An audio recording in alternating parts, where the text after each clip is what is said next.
As we all understood from our previous session, the role of debt for the emerging segments such as climate tech, in this session, we look to uncover the critical role of diverse funding sources in the rapidly evolving impact investing landscape. Debt capital, as we all know, holds a significant potential to provide stable and scalable financing, and it could emerge as a key driver for growth in the impact space. Today's discussion will delve into understanding the strategies, on-ground experiences, and challenges in mobilizing more debt capital for impactful solutions. With our esteemed panelists, who are industry leaders and experts, we hope to explore new and innovative ways to increase the flow of debt capital, address the hurdles that need to be overcome, and the role of venture debt in providing essential financing to these early stage companies. Without a further delay, let me introduce our esteemed panelists and set the stage for the discussion. We have Abhijit Ray, co-founder and managing director, UC Inclusive Credit; Bhavdeep Bhatt, Chief Executive Officer, Northern Arc Investments; Dhruv Malhotra, Vice President, Blue Orchard; Divya Anand, partner at Stride Ventures; and Gaurav Gupta, managing partner, C4D Partners.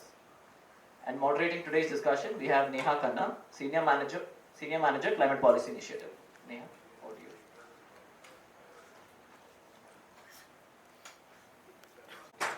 I'm going to spare the context setting that was done by the previous session quite well, and I will leave the introduction to each speaker if they wish to do so, because they are champions in what they do, and also we are running short of time, so to be frank. But we have a variety of people sitting at this table, and at the end of the session, really want to understand what will it take, what is happening, how are they focusing on each of the niche areas that they're actually working on. So to begin with, we will start with the center and then move this side and that moves that side. So Bhavti, question for you. Impact investing is still considered to be equity. I mean, honestly, you hear impact investing and the first thing that comes in mind is equity. But what has been your observation or your experience in the trends, given that you are looking at both of them, debt and equity both, right? Sure. So good evening everyone, and thanks for that question. So I think if we just look at the numbers, I don't know about the India numbers, but if you look at the numbers globally also, look at last year's GIN report for instance. So I think debt on the contrary has actually larger contribution towards impact investing. So if you just look at the overall impact investing market, globally it's about 1.16 trillion, of which 55 to 65% is fixed income, about 35 to 40% is equity, and remaining is the other sources of capital, whether it's grants, guarantees that we discussed some part of that in a previous session, or some of the other solutions. But so substantial part of impact investing is anyways empowered by debt and not equity as such. And I believe that for any business, I think it's going to be depending on the size of the cycle, the phase of the business cycle that the organization is. Maybe they will need both types of capital at different points in time. But my sense is that fixed income is an important element. Broadly speaking, there are in an economic cycle, equity is an early stage asset class. Okay, credit is a mid-cycle asset class, and bond is a late cycle asset class. Okay, so credit, particularly private credit, if you ask me, has a significant role to play for, in terms of empowering or enabling the impact-oriented entities. So I think it has a significant role to play, both as it is kind of supported by the numbers, and even conceptually, I think it is an important role to play. Thank you for that.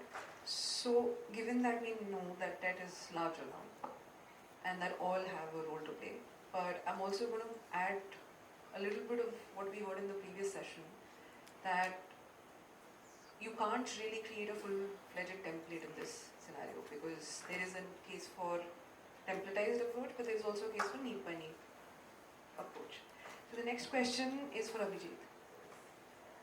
You have extensive experience, done a lot of pioneering work. So could you take us through your experience of structuring innovative product solutions for the mid-market section? Oh, thank you for your kind words. Having been in the industry for over 31 years of banking, I always feel that so many things to learn every day, especially when you're working in a country like India. What my friend said in the beginning, he talked of that equity ideally should be in the beginning, and that so things are changing. The entire landscape is changing. The numbers, what he said, is all right, all proven uh, by the researches that has been done. But do we need to talk of numbers in India because the market size? I mean, we are targeting a GDP growth where if we don't push businesses, where will be our economy in the days to come? Where will create the employment? Because large industries are gone. So keeping in view that, sorry, I'm digressing a bit, but I'll come to your question. I mean, we have to start thinking differently. And that's where I believe we all have a role to play. Now, what way, whether equity comes first or debt comes first, is a function of how we look at an entity. Right? It's natural that many of the entities in the beginning will have losses. But also there are entrepreneurs I have seen are very, very particular that they try to be profitable from day one, and there are people who have been profitable for the first year of operations. So, as you rightly said, and this has been the experience, that you have to be nimble, flexible, and open. For a moment when you are walking in this space, you have to take all the learnings out of your corporate world, especially your banking world, all the ratios, put it in your shelf for a moment, come to the ground, and see how it can work. Until you do that, I was telling my friend when we were discussing outside that what ratios will work when the company is loss-making? What ratios will work? None of them will work, right? How will you benchmark somebody who doesn't have any profitability with all the profitability ratios, right? Then what do you look at? So when we're building this from day one, see, we have slightly different approach to all this. I don't know, time will only tell whether we are good, bad, or the worst guys in this space. But whenever we looked at it, we initially wore a hat of an investor, because I have raised money for companies for the last almost 15, 16 years. I was in a bank, which is State Bank, one of the most conservative. I was in SIDBI, which was a project lender, and then the IB, and now into the NBFC. And the NBFC, which does very early stage lending. So the moment I tried to use my learnings from those days to here, we said, sorry, first of all, you have to understand from an equity investor perspective and also understand from a debt lender's perspective. And somewhere you have to marry both, because equity guys are different, so are the debt, right? And that's when the question is, what would you look at? So while designing the products, coming to your question, designing the products, first of all is, what will work for this space? So debt is actually very simple. Equity is the most complex, right? It's a question of that you are an investor who's taking a very short-term risk, right? What I mean by short-term could be working capital for a year, term loan of 18 months to 24, at best 36. I don't think the early stage anyway gives the 48, 60, months tenure. So if you're taking a short-term risk, you have to understand cash flows better, right? So you are one side trying to understand if the entity or the sector has a preference from investor, and also, the purpose for which it takes the debt will be able to service, right? Of course, the team's capability and other things comes into the picture from day one. So one of the things I learned till now, I'm still learning a lot, is try to go deeper and understand the person behind the project. Whatever model you want to fix, you can fix, right? Model is to, make the, risk process comply with certain regulatory requirements. I mean, I'm being very brute here. Whatever we are trying to do in the model is all about CRAM, ratios, how the business did, what are the margins, CM1, CM2, CMC, and whatnot. I don't understand most of them. But the main part is this a sector where there is investor interest? Is this the guys whom we can back? So I think this is the major challenge we try to address. And then all other things have to be built around. Of course, I'm not saying you have to completely shelf everything and say, these are the two things you look at. Of course, the sector has to be growing, some of the metrics make sense, but at the end of the day, this is probably the art when you have to initially think of, which is a combination of science as well. and see how you design the product. So one of the things is this we follow, but at the same time we said that we have to be flexible on the how you structure it for the clients. So two things there. We said that wherever there is a capital investment happening out of a loan, what I mean by that, fixed assets or a certain long-term investment, there is a EMI structure. But then if you are doing an EMI structure like what a bank does, initial cash flow may not support that. So what do? Then you think of, okay, simple thing is bank go moratorium, will put a moratorium. As I say, the moment you start putting a moratorium, see, you are trying to bring somebody into a structure. Till now they have raised equity and not raised the debt. To say start paying, and all of a sudden you have put a moratorium of 3 months and say, okay, start with the EMI from the 3rd month or 4th month. The payment becomes a big size. So can we do a step-up function, right? Lower it in the beginning. Build that comfort. He has to take out that amount of money to pay you. So if you see the cash flows are slowly increasing, just to build a stepwise function. And that is small innovation. I'm not saying people have not done it. But those are things depending. Do we do it for everyone? Absolutely not. We have to analyze each case differently, right? So this is one thing we realized, that we have to understand the cash flows better and see we can do this or not. Second part, coming to this, the most important is most of the early stage companies actually need a working capital. Because for their growth, for their burn, for their capital, mostly the investors provide. So, but the working capital funding from banks is a hard thing to come by in the initial days, right? So can we do that? And for that, we are not a bank. So we have to do some innovation on our way, how we deliver that. So while designing this, were the two things we kept in mind. We do some more innovations, we have done some more structure, but those are depending on each unique case to ensure that, see, the major problem in India is, I'm not say problem, but I think one way I respect RBI for that, is they're very conservative. And rightly so, our economy has been saved all these years, right? So they have put certain, boundary conditions, and you have no choice but to operate. If you want to do a flexible product, like, can you keep a loan without a term? Absolutely no, you can't do that, right? Like what RBF you hear today, actually RBF NBFCs cannot, right? It's only a fund can do, correct? Because there is no way you can have a flexible repayment period. So we have to innovate within the given scheme of things. So those are small things we gave, and I'm telling you, I'm still learning so much. See, every week I meet about 10 entrepreneurs, and on average our defer rate, I will not say, rejection rate. Last year we evaluated 525 companies. We only sanctioned to about 100, 110 odd. So see this deferment, why we defer? Also, we are trying to learn from them. It's not that these companies are bad, but are they ready right now? Is the finance team understand what they get into? Because the problem, one of the things you have to understand is, giving loan to NBFC is very simple because they have a finance team, they understand finance. But when you are coming to an entrepreneur who is very passionate about a sector, knows the sector, probably know how to grow the business there, but he or she may not be a finance person. And most of the challenges we face is data. What Abhishek said in the previous conversation was data. And they don't understand that covenants has to be compliant from a debt perspective as well. So I think that we have to invest in that area. I'll stop there. Thanks.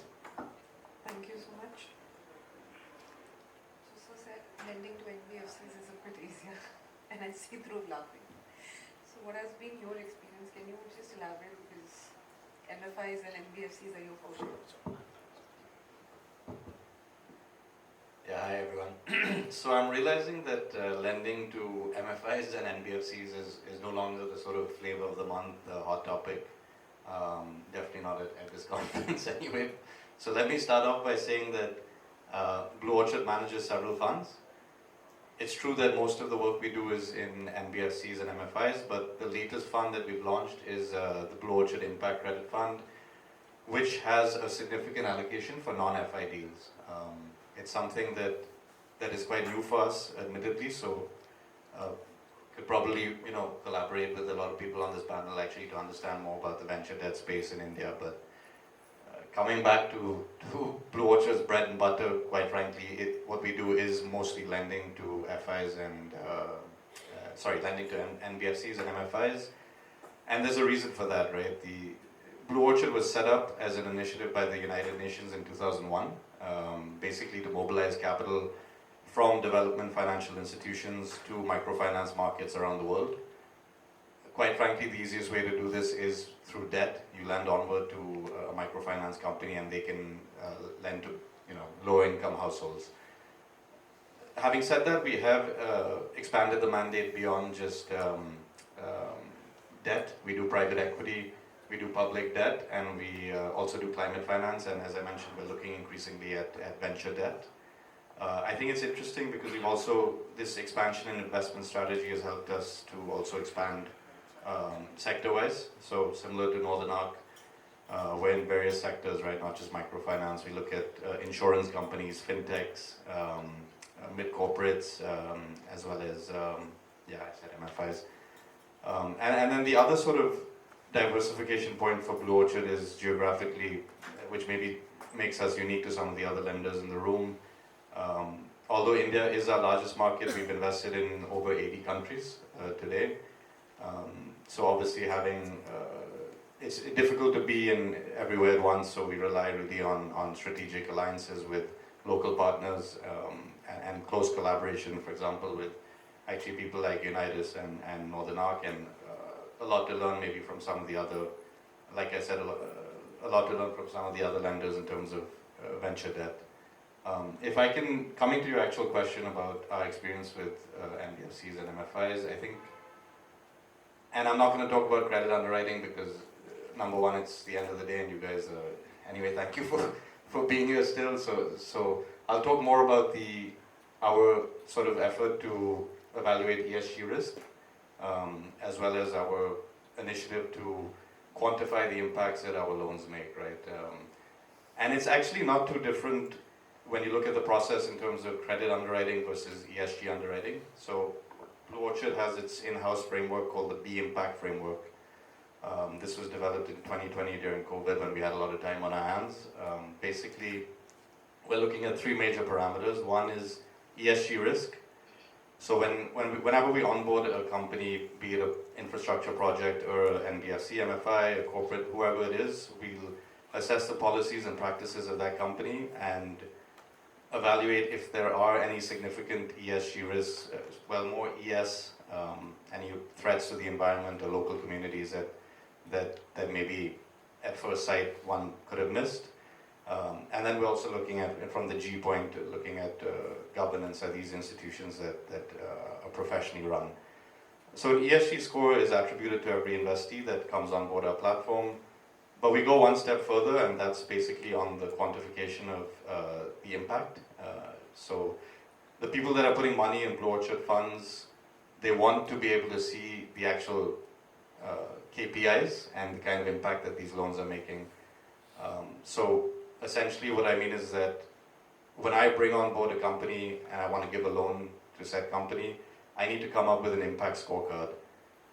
And the interesting thing is it's not, so one could easily, manipulate the system and give a very high impact scorecard to get to make investors happy. But with Blue Orchard, the interesting thing is similar to risk monitoring. We have a team that's monitoring the KPIs. So in year 1, year 2, year 3, how have the end beneficiaries grown? What are the impact metrics that you had set out at the start of the loan? Have you achieved? Have you failed to achieve? And we don't penalize the investees, right? We're not at a stage yet where we have covenants on ESG, but the loan officer, the investment officer, in this case me, I am pulled up on, why has the investee not met certain thresholds or criteria, KPIs that you had kind of agreed with them when you had provided the loan. So yeah, in our industry, I think accountability and integrity are key, not just, you'll hear from some of the other panelists about credit underwriting and risk monitoring, but from my side, I wanted to emphasize a little bit more on the actual impact creation and ESG assessment. Yeah. Thanks, Dhruv. So moving on to Divya. Getting into venture debt deep, but I would actually ask you one step further. So you guys work to support through an ecosystem collaborative approach. Can you elaborate on that and what have been your learnings, basis the approach that you've taken? Hi everyone, I'm Divya. I represent Stripe Ventures. We are a leading venture debt fund in India, and over the last 5 years, we have enabled 550 million worth of growth capital to institutionally backed emerging businesses and impactful innovators. Broadly, we back about 150 companies, so those are the startups from the venture arm that we manage. That aside, we also have an NBFC arm through which we partner and we lend to the startup ecosystem. The startup is the anchor, and their vendors and their customers are our borrowers in the NBFC. So to this end, we sort of enable financing for the startup from the fund and to the MSMEs who work with the startups from the NBFC arm. So that's the impact that we've created from the NBFC as well. Very broadly, in terms of our sectoral allocation, roughly about 50% is towards sectors such as climate tech and sustainability, financial services, agri and healthcare. Of course, it's largely more skewed towards climate tech and financial services given the inherent nature of debt requirement in those businesses. But yes, we've been fairly active in these fronts. Just to illustrate in terms of the portfolio companies in the climate tech space, we have companies such as Loham, Ola Electric, Ether, etc. How do we really create impact? Right? Of course, providing access to timely capital to companies which are at the heart of creating innovation. I think that's what we are doing.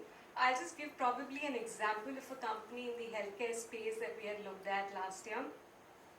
Fairly young in terms of their scale, probably their monthly revenue was less than 1 crore. Today, in less than 12 months, that's grown 10x, right?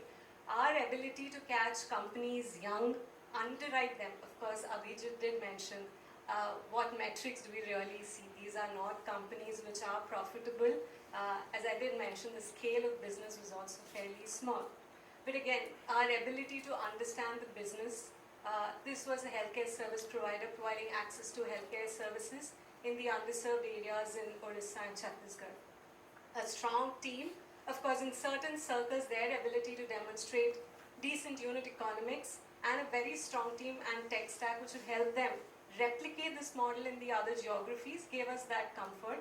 We had to take a calibrated approach in terms of this is the small quantum we should start with, and of course scale it over time. So that's the kind of impact, providing access to timely capital when businesses require it.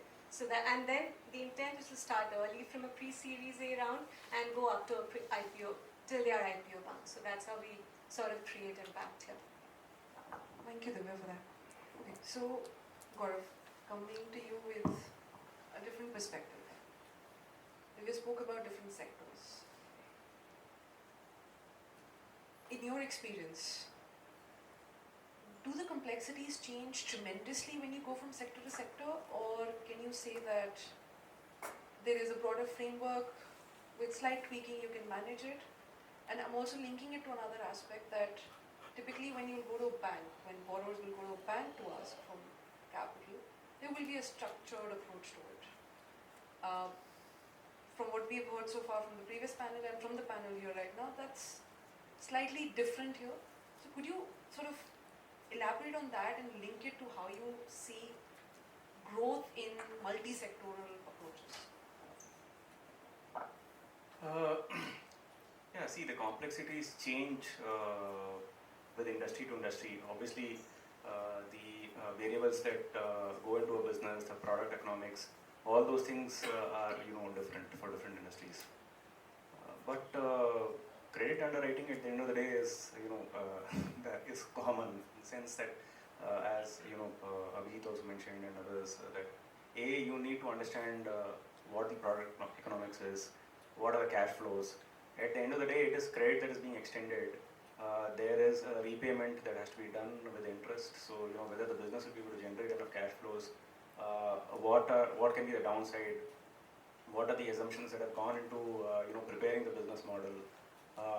You prepare various scenario analysis. So I think all those things remain pretty much common across all enterprises or startups, irrespective of which industry they operate in, right? To your question on banks, I mean, the very fact that banks are not there in startups itself is the reason why venture debt and NBFCs and all are, and they are doing a phenomenal job. I'm with C4D Partners, which is a VC fund, but just before this I was with an NBFC where we have lent to almost 300 MSMEs, of which I think about 150 would be startups. We were the first lender to them. And this is in one of the most riskiest spaces, which is agri. So banks typically, they still have a traditional approach to financing, right? So as we discussed, startups are usually not profitable for the first few years, and profit. A loss-making company reduces the internal score of the enterprise to below the minimum threshold at which banks tend to lend.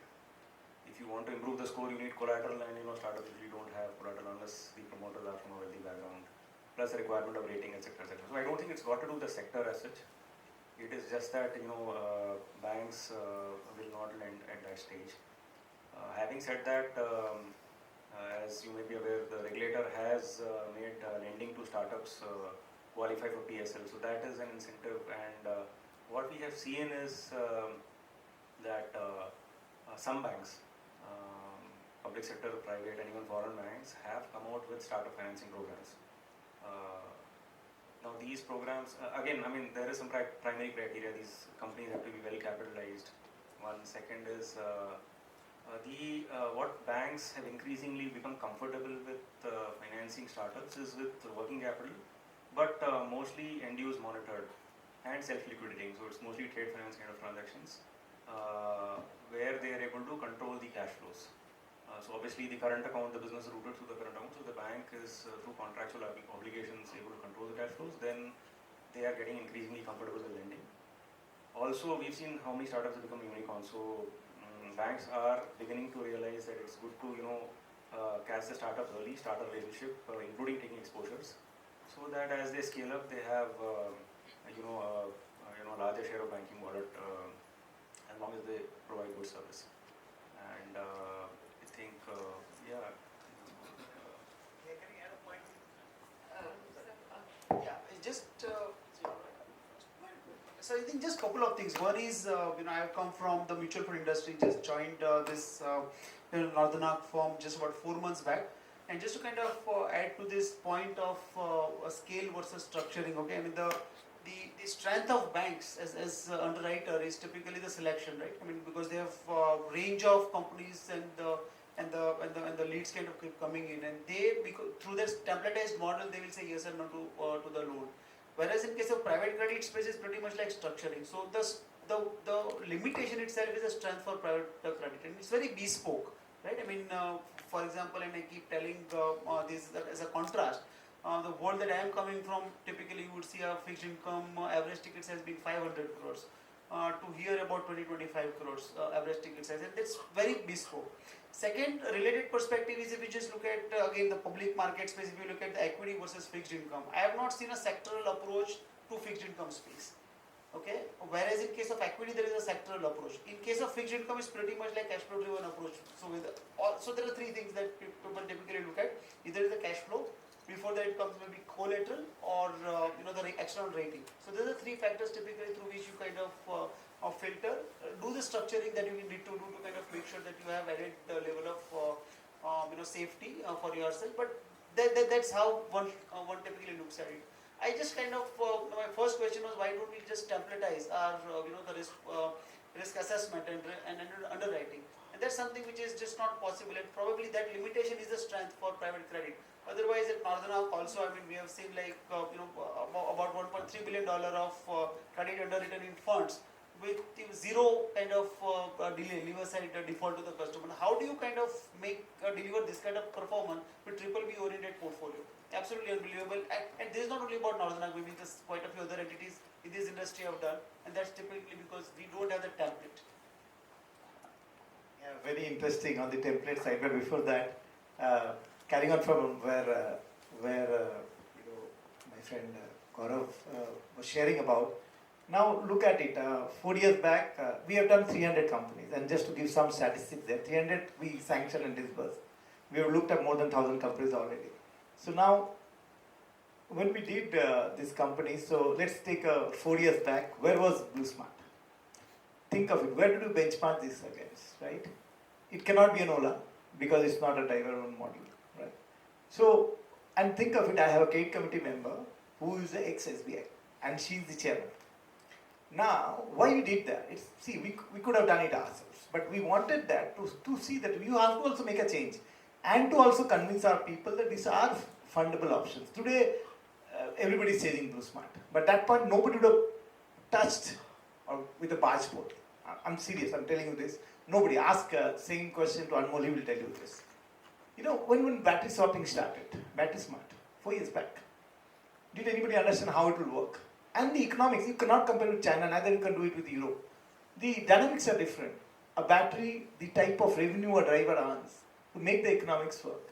So somewhere it's a combination of whom do I compare with? Not even the sector is a big thing. I'm saying battery swapping within the EV sector, right? So first of all, we realized that benchmarking is not possible. We always get this question in our credit committee, how do we benchmark? Now we've started doing it after 5 years, thinking, okay, how does this growth compares with somebody else? Now, of course, will be different. Like one entity came to me and said, this is my proposal, you have to fund me, I'll be a unicorn in 3 years. Straight away, I mean, both the credit committee members, were shocked. 3 years unicorn? Because that was a trend going on then. And they thought they will make it. Of course, they couldn't make it to 3 years. I mean, today after 7 years also, they're not a unicorn. But what I'm trying to tell you is that these type of proposals from different sectors will come. You have to think. You have to decide that what you are trying. Move the needle on climate is huge. It's tremendous. And debt, obviously, especially venture debt, plays and will continue to play a critical role. Now, before I end the panel and open to the audience, I'm assuming I have 5-7 minutes. One last thought from everyone. One wish list, either from a regulator or from an LP or from the borrowers or the people you evaluate.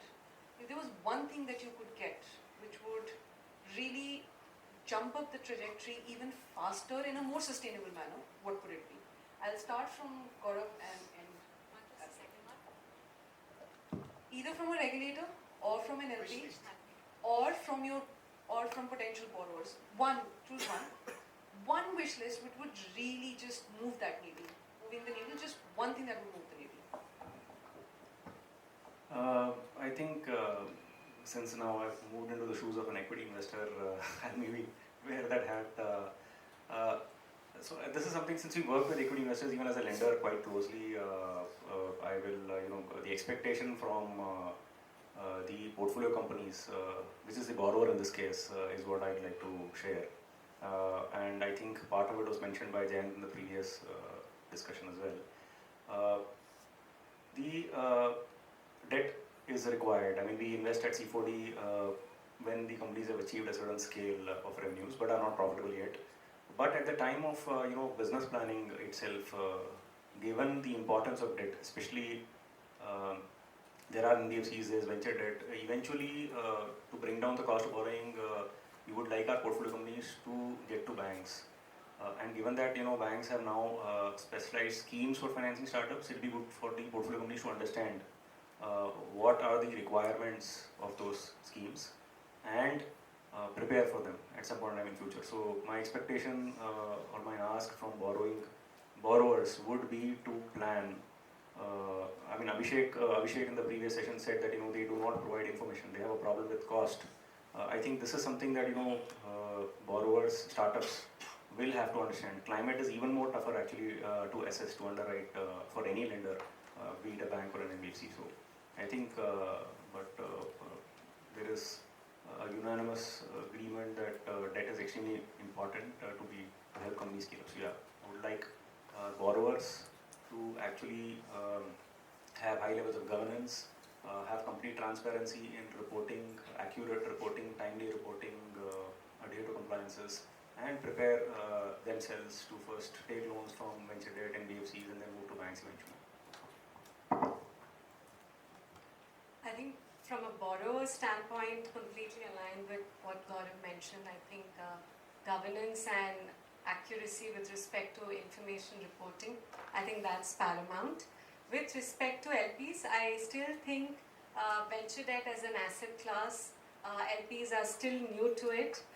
There is a lot of knowledge sharing that is still happening. Of course, today we are in our third fund. I think over the last 5 years we have graduated and people have sort of understood, but still I think there is a lot of sensitization that is still happening in terms of what venture debt is and in terms of their return expectations versus other fixed income products and equity. Where is it that we stand? I think we're doing the job, but I think a lot more learning has to happen on that front. Yeah. Education has to happen on that front. Yeah.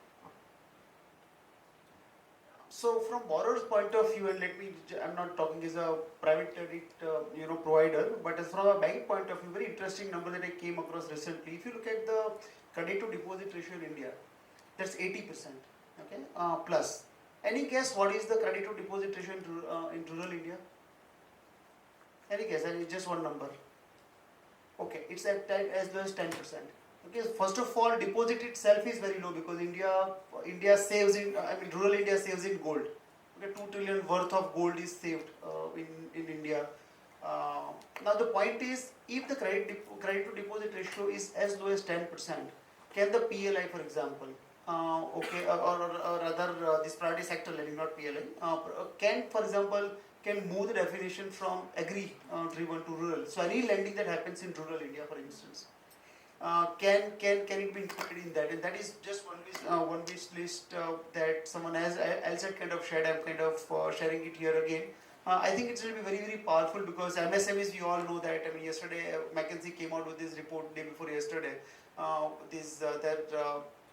Their McKinsey Global Institute report, and they are saying that 62% of 62% of employment is generated by MSMEs, right? And large part of that is in rural India.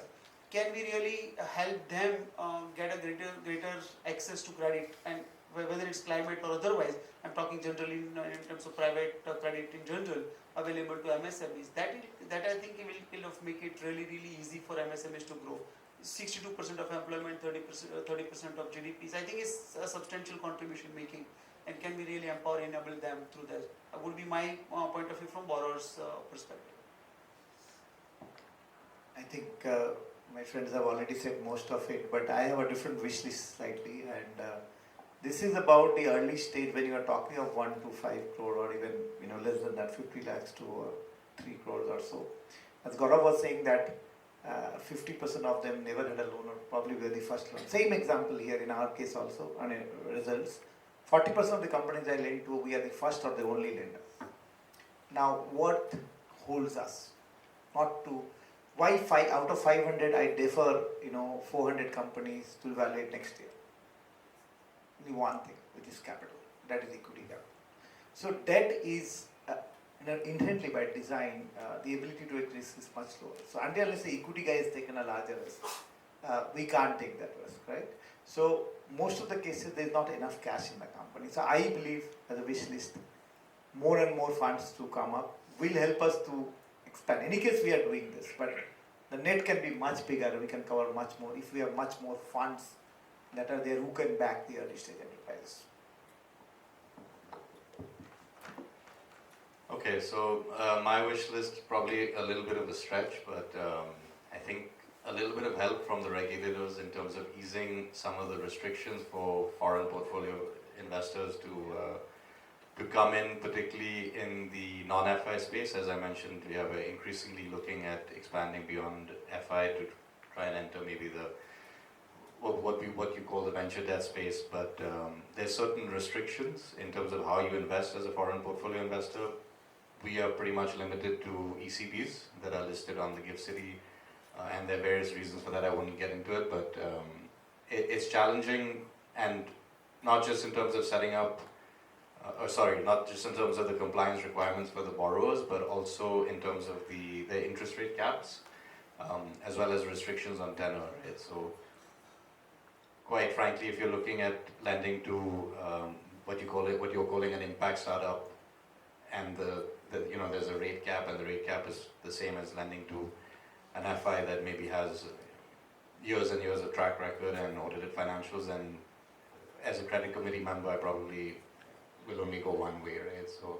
So yeah, we'd like to participate. If you happen to speak to the regulator, maybe you can let them know that this is what is restricting us a little bit. Thank you. So Divya, you've got points for a white paper to push to the regulator. But thank you everyone. Do we have time for a question? I've been given permission for 2 questions. Okay, perfect. Anybody who wants to ask a question to the panelists?